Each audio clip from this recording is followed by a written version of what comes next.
Okay, so every week before you begin your reading, I'm going to give you a sense of what you're going to have to pay attention to for every chapter. So the first chapter we're going to read this week is entitled Why We Cross the Border in El Paso, and it's written by Victoria Blanco, who's actually someone I met at a writing retreat a couple years back in Savannah, Georgia. But I'm excited to start with this reading because it tells a lot about how all the different factors that affect migration affect an individual person's life. So in this book, in this chapter, what I want you to pay attention to is the role of the Border Patrol and the role of migration policy. And I want you to think about how the way in which she describes the border isn't exactly how we see images of the border in the year 2020. When she talks about what the border was like in the 80s and 90s, it was much different than now.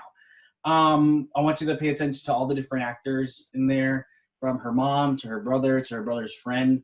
Try to think about how gender comes into play. Try to think about how the idea of Border Patrol as security comes into play. And that's going to be what I want you to focus on as you read.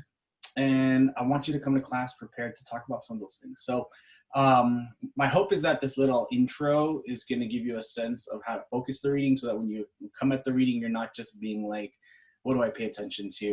I'm going to do this every week for every chapter. And I'm excited that you're going to be able to read this. So curious to your thoughts, and I'll see you in class. Bye.